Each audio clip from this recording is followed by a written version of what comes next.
माया के छलावे में, अनित्य भोगों में, दिखावटी सुखों में समय नष्ट मत करो।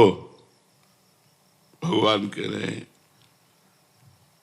प्राप्य भजस्व माम।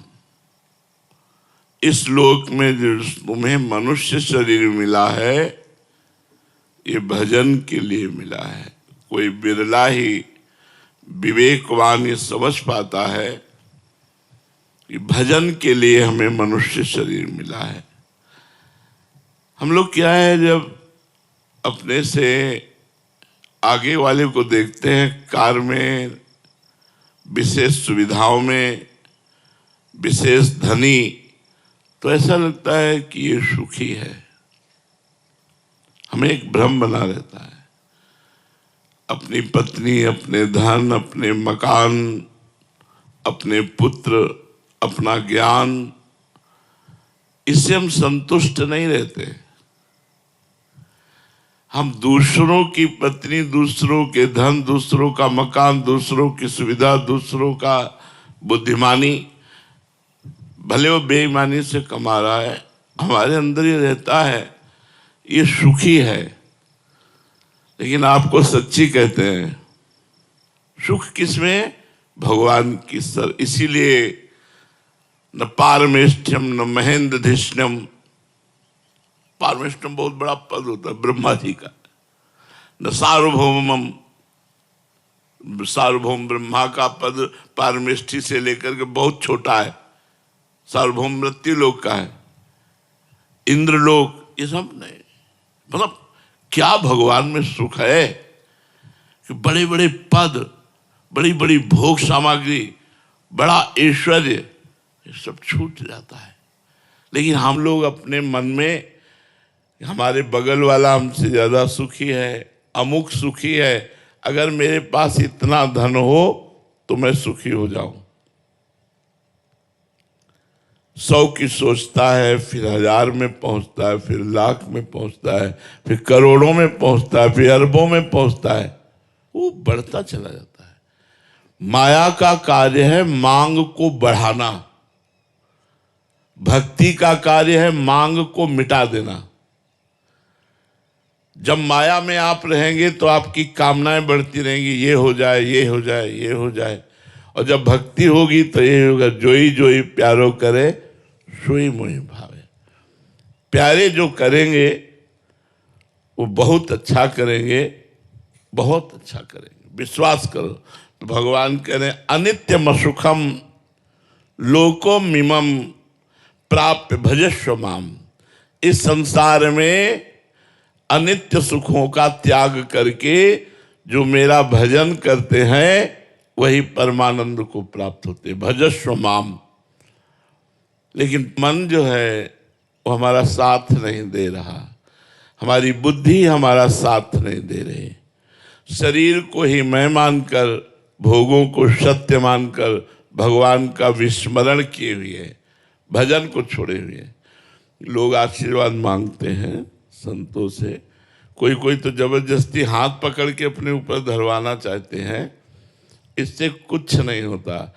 यदि आप भजन नहीं करोगे, इस लोक में कोई आपको सुखी नहीं कर सकता। आप लिख लो, कागज में लिख लो, चाहे दिमाग में लिख लो, हमारी बात मान लो। भजन स्वयं करोगे तो आपके सारे पाप नष्ट होंगे, दुख नष्ट होंगे, विपत्ति नष्ट होंगे। इसलिए स्वयं को भजन करना होगा, अपना उद्धार स्वयं करना होगा। कोई किसी का उद्धार नहीं कर सकता। संत महात्मा ऋषि मुनि ये उपदेश दे सकते हैं, आपको मार्ग बता सकते हैं, पर चलना आपको ही होगा। अब ये मार्ग ऐसा है कि अब आपको हम समझाना चाहते हैं कि भगवान में बहुत सुख है। हमारे पास शब्द नहीं कि कैसे बताऊं कि आप लुभायमान हो जाएं और संसार के भोगों की तरफ से मन हटाकर भगवान का नाम जप करने लगे। इसलिए गोस्वामी जी ने कहा है, कहत कठिन, समुझत कठिन और साधत कठिन विवेक। होए घुनाक्षर न्याय जो। एक हम कहना चाहते हैं कि प्रभु में कितना अपार सुख है, पर मेरे पास वाणी में वो शब्द नहीं है। अनिर्वचनीयम प्रेम स्वरूपम। हम बताना चाहते हो, आप समझना चाहते हैं, लेकिन मन और बुद्धि ये प्रकृति के भोगों में लगे होने के कारण समझने नहीं दे रहे। अगर विवेक जागृत हो जाए और वो एकदम उसी में तन्मय हो जाए तो बात समझ। और विवेक बाजार में तो मिलता नहीं, विवेक संतों के संग से मिलता है। जितना सत्संग करोगे उतने आप विवेकवान बनते जाओगे। सत्संगी ही विषयों का त्याग करता है, नहीं एकांत में भजन करने वाला साधक भी बड़ी बड़ी चूक कर जाता है। और सत्संगी से चूक नहीं हो सकती, क्योंकि वो रोज नया दिमाग उसका फ्रेश होता रहता है। सत्संग के द्वारा रोज बुद्धि उसकी पवित्र होती रहती है। भगवान के नाम की अपार महिमा है। जिसको नाम जपने में मन लगने लगा तो समझो भगवान की विशेष कृपा उस पर हो गई। वैसे कृपा तो सब पर भगवान की है, सब पर मोरी बराबर दया। पर जिसके मन में आ गया अब मैं नाम जप करूंगा भगवान का, उसके ऊपर विशेष कृपा हो गई। त्रिकालदर्शी, तत्व दृष्टा, ब्रह्मर्षि, महर्षि, इन सब ने यह अनुभव किया है कि नाम जप के समान कोई साधना नहीं है। जो नाम जप करते हैं इससे बढ़कर कोई साधना नहीं है। अच्छा, इसमें पवित्र अपवित्र, देश काल, नियम ये सब नहीं है। आप जैसे हो वैसे आप राधा राधा उच्चारण कर सकते हो, वैसे राम राम जप सकते हो, वैसे कृष्ण कृष्ण आप जप सकते हो। न देश काल नियमो न शौच निर्णय विद्यते कुत्र चिन्नैव राधा नामनि पुरे शुचौ। आप जहां बोले राधा तो आप पवित्र हो गए। जैसे गंगा स्नान करने से पवित्र हो जाते नाम, ऐसे नाम उच्चारण करने से भीतर और बाहर अपवित्रा पवित्रो सर्वावस्थांग तो पिवाह यह स्मरेत पुंडरीकाक्षम सवायाभ्यांतरा शुचि। भीतर और बाहर से पवित्र हो गए। पवित्र का मतलब पाप नष्ट हो गए। पाप नष्ट होने का मतलब दुख विपत्ति संकट ये सब नष्ट हो जाएंगे। तुलसी अपने राम को रीज भजो या खींच, उल्टो सूधो जामी है खेत परे को बीज। अगर बीज ऐसे गिर जाए तो भी वो उल्टा भी जग जाएगा और सीधा गिरे तो भी जग जाएगा। आप उल्टा सीधा जैसे भी बने भाव को भाव न खाल सहो, नाम जपत मंगल दिसिद सहो। उल्टा जप रहे थे मरा मरा मरा मरा। एक जगह तो दृष्टांत ऐसा मिला कि जिसमें भगवान के शास्त्र नाम में कोई नाम नहीं था और उसे भगवत प्राप्ति हो गई। एक गांव का ग्वारिया, पहले ऐसा होता था जमींदारों की गाय चराते, जमींदारों की चाकरी करते थे, पर वो छोटे मोटे राजाओं जैसा उनका वैभव होता था। तो गांव में भागवत हुई। हम आपको नाम की महिमा बता रहे हैं। कुछ लोग उधर से निकले और ग्वारिया से कहा, रे जिंदगी बर्बाद होती जा रही है, भागवत सुनिया। एक दिन गांव में भागवत हो रही तो बोली हमारे गायें, तो किसी दयालु ने कहा 1 घंटा के लिए हम देख लेंगे, तुम 1 घंटा के लिए भागवत सुनियाओ। वो गया और सबसे पीछे बैठ गया। पढ़े लिखे तो कुछ था नहीं। पंडित जी ने कहा जो दीक्षा नहीं लेता उसका जीवन व्यर्थ चला जाता है और नरकगामी होता है। ऐसे आचरण होते हैं। गुरु मंत्र और गुरु दीक्षा लेने से बचाव पक्ष पुष्ट होता है कि एक बार ही नाम मंत्र सही यमराज के रजिस्टर में जब लिख जाता तो भारी पड़ जाता है। और तो उसका मन लगा नहीं, उठा और चल दिया।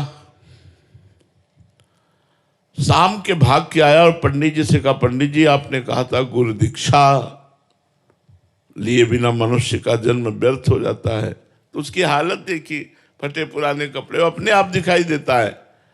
और वो गरीब आदमी गांव का ग्वारिया, कुछ देने लेने वाला चक्कर तो था नहीं।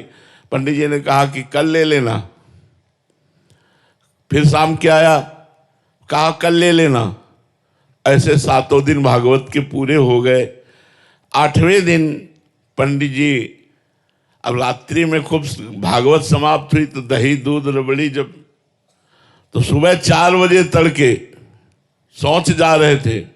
पहले लेटरिन बाथरूम तो होते नहीं थे, तो बाहर शौच जा रहे थे। उसने सोचा यही अवसर है पंडित जी से मिलने का।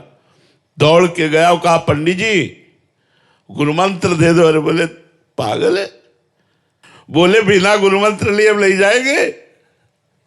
सोचा अब अच्छा, कोई भी सभ्य आदमी किसी के सामने शौच कैसे बैठ सकता है। और वो पीछे लग गया तो उनका धत गपो चंद कहीं का, धत गपो चंद। बोले अच्छा गुरुजी, और लौट गए।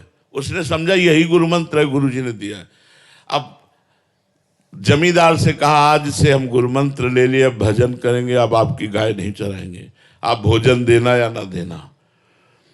घर में नहा धो के बैठ गया, बोला धत गपोचंद, धत गपोचंद।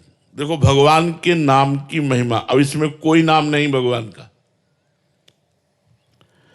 रोज नियम से जपना और रोज हृदय से प्रार्थना करना कि प्रभु मैं तो गंवार हूं, मैं नीच हूं, पाप भी हमसे बने, प्रभु हम पर कृपा करो।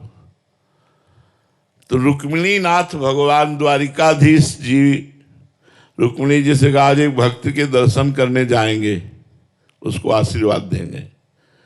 तो रुक्मिणी जी ने कहा कि हमको भी अवसर मिले आपके भक्त के दर्शन का। बोले बड़ा अजीब भक्त है, अब आप देख लो। तो उनका प्रभु आपके साथ ही चलने का मन है। तो भगवत स्वरूप हटाकर एक धनी मानी का पुरुष का रूप भगवान ने और लक्ष्मी जी ने धारण किया। लक्ष्मी जी हैं, रुक्मिणी जी, दोनों भगवान तो सर्वांतर्यामी उसके घर के दरवाजे में खड़े हुए। तो रुक्मिणी जी ने कहा पहले हम दर्शन करेंगे भक्त के। तो उनका वैसे हम पहले दर्शन करते तो ठीक रहता, अब आप दर्शन करेंगी तो देखिए आओ, आप ही दर्शन करे हो। तो घर में गई तो बिना दरवाजे का मकान, गरीब आदमी, वो लगा हुआ था, आंखों में आंसू चल रहे थे। धत गपोचंद, धत गपोचंद। रुक्मिणी जी ने भगवान के समस्त नामों का ज्ञान रखने वाली, उन्होंने कहा ऐसा नाम तो हमने आज तक नहीं सुना। नजदीक गई और कहा ए, किसका नाम जप कर रहा है? ये भगवान का नाम तो है नहीं, किसका नाम जप कर रहा है? तो जब कहा भगवान का नाम नहीं तो उसको लगा मेरे गुरु जी ने दिया, और ये स्त्री कह रही भगवान का नाम नहीं। तो आंख खोला, कहा तुम्हारे खसम का नाम जप कर रहे हो। किसका जप कर रहे हैं? खसम माने होता पति। रुक्मिणी जी आई, बोले बड़ा ज्ञानी महात्मा है, वो कह जान गया। हम तो छुपे वेश में गई, लेकिन वो जान गया कि हम आपकी पत्नी हैं, और उसने कहा कि आपके पति का भजन। लेकिन प्रभु आज तक हमने इतने नाम सुने, ये नाम तो कभी सुना नहीं। तो प्रभु ये आपका नाम कैसे हो सकता है? धत गपोचंद कैसे नाम हो सकता है? भगवान ने कहा इसमें एक लीला है। देखो भगवान कर्तुम अकर्तुम अन्यथा कर्तुम सर्व समर्था सा ईश्वरा। जब कृपा करना है तो सिद्धांत भी पुष्ट कर देते हैं। बोले मैं बाल अवस्था में जब था तो माखन चोरी लीला करता था। एक गोपी बड़ी चतुर थी, उसने अपना जो माट था माखन का वो बहुत ऊंचे में टांग दिया था। हमने सखाओं से पता लगाया तो गोपी घर में नहीं थी, इसीलिए उसने ऊंचे में माट टांग कर निष्फिक्र हो गई थी, जलाद लेने चले। भगवान ने अपने सखाओं की मंडली के साथ प्रवेश किया। उखल उखल के ऊपर सखा, सखा के कांधे पे ठाकुर जी। अब तो नजदीक पहुंच गए, तो खुद खाते, सखाओं को पवाते और बंदरों को भी पवाते, सब दही से भरपूर। इसीलिए गोपियों के जैसा भाग्य किसका, स्वयं भगवान ने आनंद में चोरी लीला करके उनको सुख प्रदान किया। वो गोपी आई, देखा दरवाजा खुला है, समझ गई आज हमारी भगवान ने कामनाएं पूर्ण कर दी। वो भी सोचती थी कभी भगवान आवे और ऐसी लीला करे और हम पकड़कर उनको धमकावें और फिर वो उनका जो रूप है वो हम पान करें। सखाओं ने कहा कन्हैया सावधान, सब अलर्ट हो गया। अब सावधान क्या होता, दरवाजे पे कड़ी भागने का कोई अवसर नहीं। उसने कहा ए जी आप क्या कर रहे थे, चोरी? तो कहा चोरी कैसे? बोले क्यों, मेरे घर में, ये तुम्हारा घर है? सच्ची गोपी, मुझे बिल्कुल पता नहीं था कि तुम्हारा घर है, मुझे तो लगा कि मेरा ही घर है। अच्छा चलो मान लिया तुम्हारा घर है, तो माखन इतना इतना हाथ में। बोले हमें लगा कि मैया आएगी, माखन की तरफ देखा तो उसमें कुछ चींटियां थी, तो चींटियां निकालने के लिए हमने सोचा सखाओं के साथ चींटियां निकाल देते, फिर मैया आएगी आराम से पवाएगी। तो उनका महाराज चींटी अंगुली से निकलती, इतने इतने हाथ सने हुए। तो बोले जब चींटी के